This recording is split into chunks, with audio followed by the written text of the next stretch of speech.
भगवान का रथ धीरे धीरे धीरे धीरे चल देता है। पाप नाश में यमुना के किनारे भगवान का रथ पहुंचा है और भगवान ने कहा चाचा जी रथ रोक दिया जाए। रथ रुकता है, भगवान उतरते हैं और भगवान यमुना के जल में आचमन करके पुनः रथ में आकर के बैठे। अक्रूर जी ने कहा बोले प्रभु अगर आपकी आज्ञा हो तो मैं भी यमुना के जल में आचमन करूं। भगवान ने कहा हाँ अक्रूर जी, लेकिन देखना सावधान, ऐसा ना हो कि आप यमुना के जल में कोई शब्द मत देखने लग जाना, आश्चर्य मत लेना। अक्रूर जी महाराज गए, भगवान का ध्यान किया, डुबकी लगाई, क्या देखा दोनों भाई पीछे खड़े हैं। अक्रूर जी ने विचार किया दोनों भाई रथ में बैठे यहाँ कहां से आए। अक्रूर जी जब यमुना के जल से बाहर आकर के देखा तो क्या देखा है, दोनों भाई रथ में बैठे।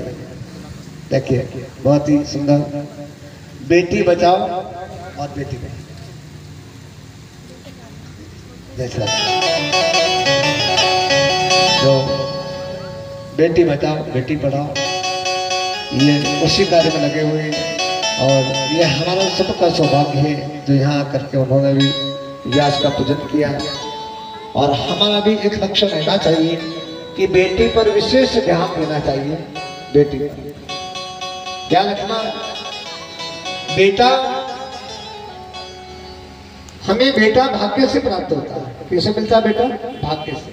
लेकिन बेटी सौभाग्य से प्राप्त होती है। सौभाग्य उदय होगा तब जाकर के हमारे घर एक बेटे की प्राप्ति होगी। इसलिए बेटी का सम्मान करो और बेटी को पढ़ाओ, बेटी को आगे बढ़ाओ, बेटी को सम्मान।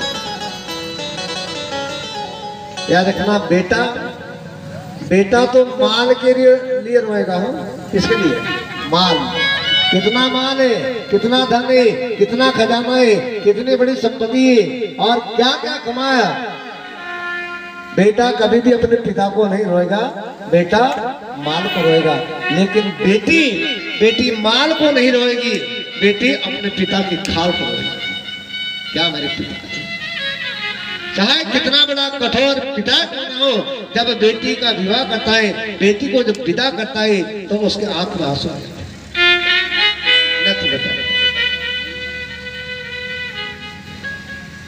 और बेटी भी अपने पिता के कलेजे को जब लिपट जाती है, झुक जाती है और फुट फुट करके रोती है।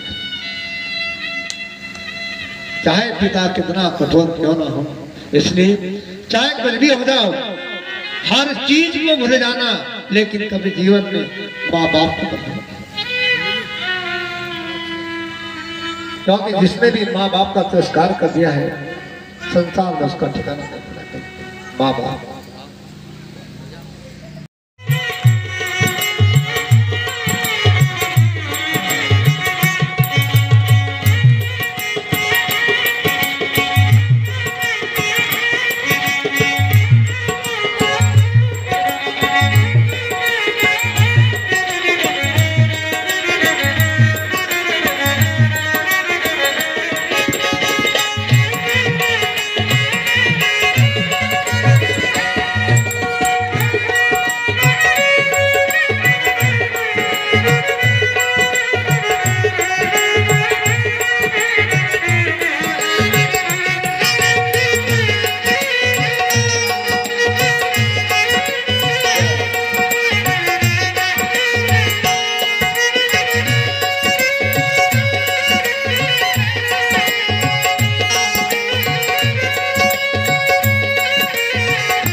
तू कितनी अच्छी है, तू कितनी भोली